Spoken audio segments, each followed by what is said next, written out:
Dhaabbileen fayyaa dhuunfaa tajaajila fayyaa dhaqqabamaa taasisuu keessatti gahee guddaa baataa jiru jedhan itti gaafatamtuu waajjira fayyaa bulchiinsa magaalaa Adaamaa Sister Samiraa Muhammad. Magaalaa Adaamaatti hospitaalli Madembeezaa waggaa hundeeffama isaa 25ffaa kabaje. Hospitaalli Madembeezaa humna namaa fi meeshaalee hagoon sadarkaa kilinika olaanaatiin tajaajila yaalaa waggoota 25 dura kennuu eegalee jedhan abbaan qabeenyaa hospitaalichaa obbo Kaasahuun Boggaala. Hospitaalatti ce'uun magaalaa Adaamaatti dhaabbata dhuunfaa isa jalqabaa akka ta'e eeranii meeshaalee wal'aansaa ammayyaa'oo fi humna namaa muuxannoo beekumsaan dabalaniin hospitaalichi ammatti hojjetaa jira kaasan. Mootummaanis hospitaala tokko qofaa asii qaba. Xeenaa xaabiyaanis tokko qofa jirti. Inni keenya kun immoo karaa dhuunfaatiin isa jalqabaa gatii ta'ee fi tajaajila baay'ee godheera da'umsa irratti tajaajila haddaa irratti hundumaadhaaf tajaajila guddaa kennaa turre baqaqsaa xinnoo irraa jalqabnee amma gubbaatti hamma irraatti hojjechaa turre. Kanarraan immoo hamma hundumaa babal'isneetiyyuu meeshaa hundumaa irratti immoo hundoofnee immoo salatti guddisnee booda tajaajila fayyaa qulqulluu sadarkaa biyyaa bira darbee biyyoota gara biroorraas maamila horatu kennuun xiyyeeffannoo keenya gara fuula duraati jedhan. Asimiti gara alaattiyyuu warra deeman gara natti gooneetiyyuu fundura kan tajaajila kennuudhaaf humna godhannee kan keenyu mootummaadhaa fi warra nu cina dhaabbate baankootaa wajjin hin taaneetiyyuu warra adeemsa haalatti kennan immoo asitti hambisuudhaaf sagantaa qopheessinee jirra rabbi wajjin.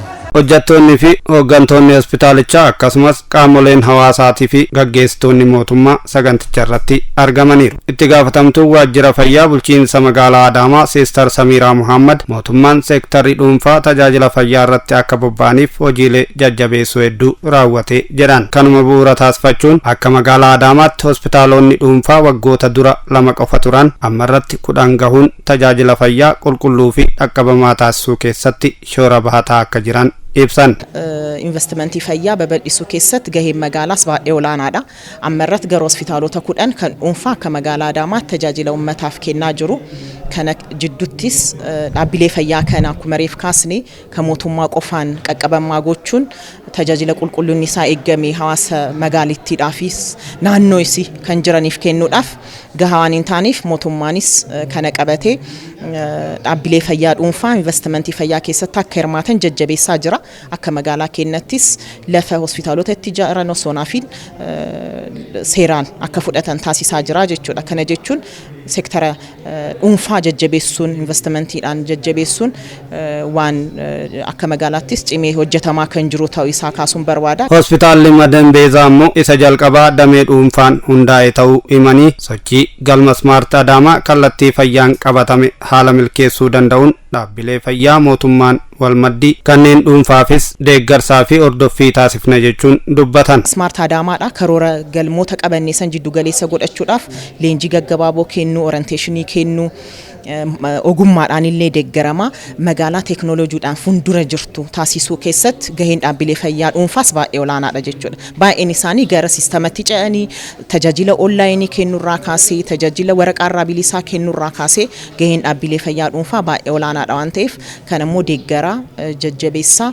galmoota magaalli qabate galmoota biiroon fayyaa Oromiyaa qabate immoo galma geessisuuf nus deeggarsaaf hordoffii cimaa taasisuudhaan bu'aa qabeessummaan isaanii akka cimu isa qofa osoo hin taane akka hospitaalii tokko dhaabbatu tajaajila hawaasaaf kan kennu akkuma jirutti ta'e immoo isa jalatti hojii dhabdootaaf carraa hojii uumuu bal'aa qabaa jechuudha. Hojjettoota hospitaalichaa tajaajila waggoota dheeraatiin kana gahuu dhaabbatichaaf caalatti gumaachaniif beekamtiin kennameera.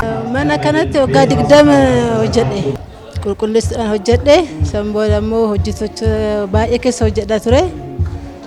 Kana ka hojiin kenna manni immoo bareeda waggaa 20 hojjechuun manni shaggaasa ta'ee fi haati manaas akka baay'ee nu rakkistu nama gaariidha haadha kenna kanaaf waggaa 20 turre jechaadha. Hojii guddaatu natti dhagahama as tajaajilumaan kootu as sarbiisii kennuun kootu gaadha anaaf maaliifi waggaa 13 miti ji'a 3 dhaabbata tokko keessatti hojjechuun ulfaataadha.